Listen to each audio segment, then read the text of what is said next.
Bonjour à tous, je suis très heureuse de vous retrouver pour une nouvelle vidéo.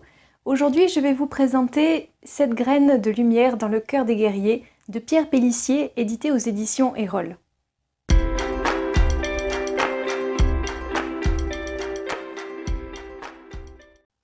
Tout commence par un tremblement de terre qui dévia le cours d'eau du fleuve Bancy parce que, frontière du Pays Rouge et du Pays Bleu.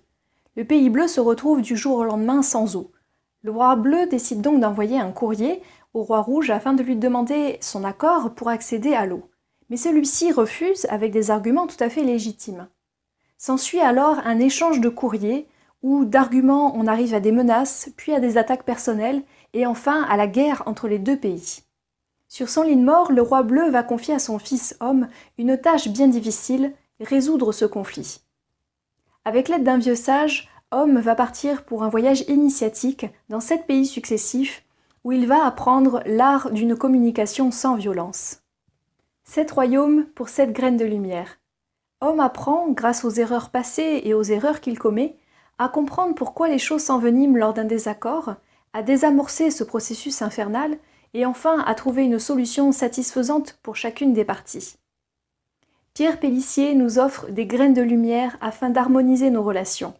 Grâce à ce conte et aux côtés d'Homme, nous apprenons à calmer nos émotions, calmer les émotions de l'autre, l'écouter sans argumenter.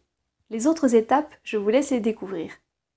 Après ma vidéo sur la communication non violente, j'avais envie d'en savoir un peu plus sur la pratique. Grâce à Pierre Pélissier et aux éditions Erol, j'ai découvert l'aspect positif et constructif que l'on peut tirer de nos conflits. Personnellement, je lirai ce livre à mon fils lorsqu'il sera plus grand. Un tel livre est une lumière, un espoir pour nos désaccords futurs. Je recommande ce livre à tous car je pense que nous sommes tous concernés.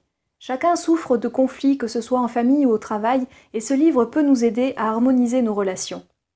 Je pense sincèrement que c'est un livre que nous devrions lire à nos enfants, car la conscience des erreurs passées, le devoir de mémoire est une étape primordiale, importante, mais comment ne pas renouveler les erreurs du passé sans changer notre manière de communiquer ?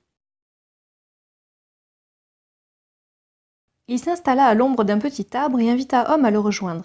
« Tu as pris conscience hier du processus implacable qui mène du désaccord au conflit, » commença le vieil homme. « Oui, dit Homme. Quel en est le résultat ? Ne réfléchis pas, constate seulement. Quelle a été l'issue du conflit pour les pays rouges et bleus ? Nous avons gagné, dit Homme fièrement.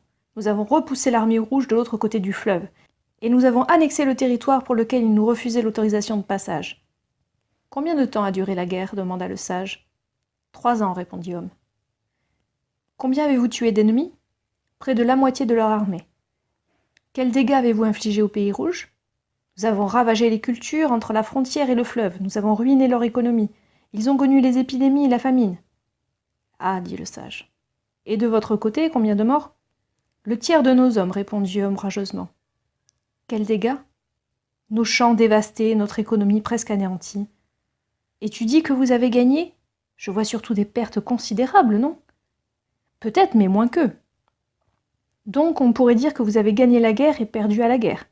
Mais moins que les autres. Drôle de victoire, non ? C'est vrai, dit Homme tristement. Le résultat est un désastre pour les 2 royaumes. C'est ce qui affligeait le plus mon père. Il ne cessait de répéter à la fin de sa vie « Quel gâchis, quel gâchis !» Ton père avait compris quelque chose d'important, dit le sage. Continue à observer autour de toi, et si tu parviens à la même conclusion que moi, grave ceci dans ton cœur, Homme. Les conflits ne font que des perdants.